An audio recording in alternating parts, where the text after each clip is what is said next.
Section 176. Revelation given October 4, 2018, through Denver Snufford Jr. regarding the adopted statement of principles. Sustained as Scripture, October 18, 2018, through an online vote. You ask on behalf of my people, and therefore I answer my people. Hear therefore my words. What have you learned? What ought you to have learned? Consider this. A master called his servants and told them, I send you to a far-off land where there is no stone, and command you to there build me a house. When you are done, send me word and I will come there to dwell. All his servants were faithful to their master and obeyed. Some reasoned among themselves that their master dwelt in a stone house, and because this far-off land had no stone, they ought gather and take stone with them. Others reasoned among themselves that because the master said there was no stone, there must be trees, and therefore brought axes and tools to build a wooden house.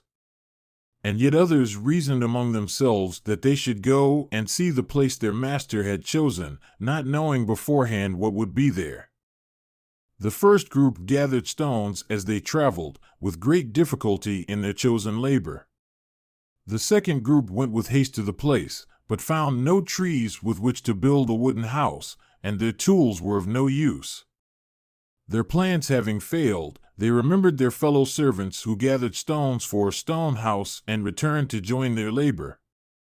Returning, they met the group planning only to go to the place and do as their master commanded. Those returning said, We have seen the place. There is no stone and no trees there with which to build a house. We return to help gather stones. Come with us. Those going replied, Not so. We will see for ourselves the place the master has chosen and then obey his command. Those returning said, You are foolish, for the master said, There is no stone there, and therefore must want us to bring stone. The servants departed, one to see the site chosen by the master, and the other to join those gathering stone. When the servants arrived at the site, they too saw there was no stone for a stone house, neither was there wood for a wooden house. They pondered why their master should choose such a place for his house.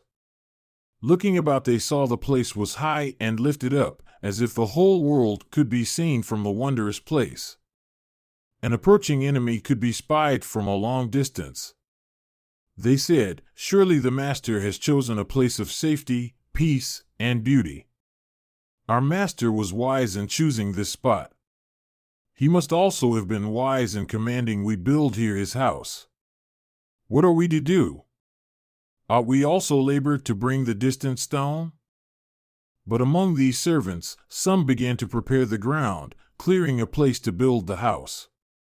As they moved away the grass and brush, they found there was clay suitable to make bricks with which to build the house.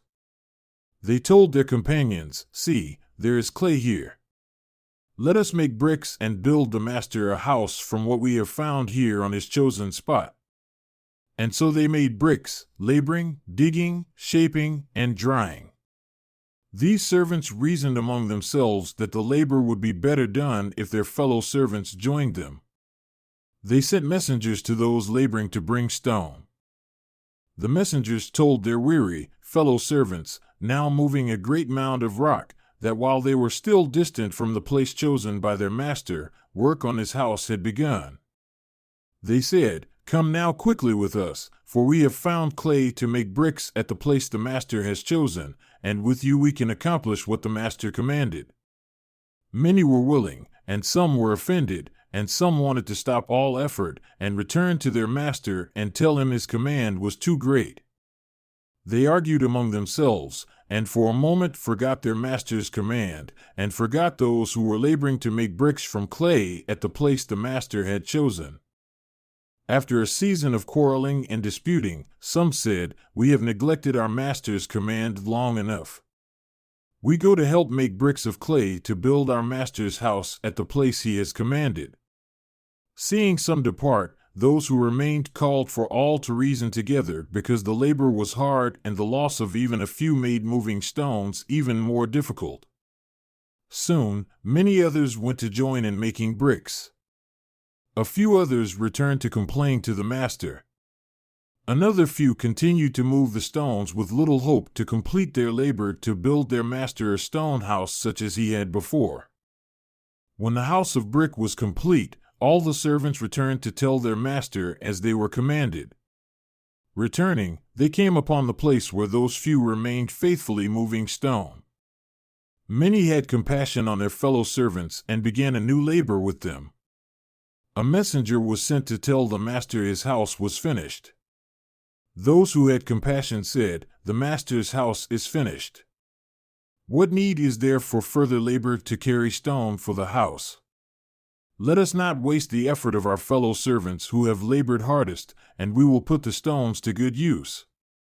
Hearing the work was complete, the master, with his household, departed for the new house. On the way, they found the pathway improved by stones laid to pave the way. The master was pleased, and said, "I asked you build a house at the spot I had chosen, and this you have now faithfully done. But you have also made a stone road in place of the old pathway to a place where there is no stone to use. Well done, my faithful servants, for all of you have labored to do as I have commanded, and proven your faithfulness. I will accept the house and the road, that none of your labor be lost. I ask again, what have you learned? What ought you to have learned? I say to you that there is need for but one house, and I accept the statement you have adopted, and approve it as your statement to be added. But I say again, there was honor in the labor of others.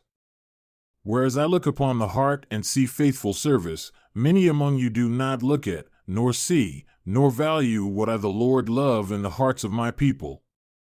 As I have said before, I say again, love one another, labor willingly alongside each other. Learn what you ought, and when I ask you to labor, do so wisely, even if you know not beforehand what you will find. I do not ask what you cannot do. Trust my words and proceed always in faith, believing that with me all things are possible. All who have been faithful are mine.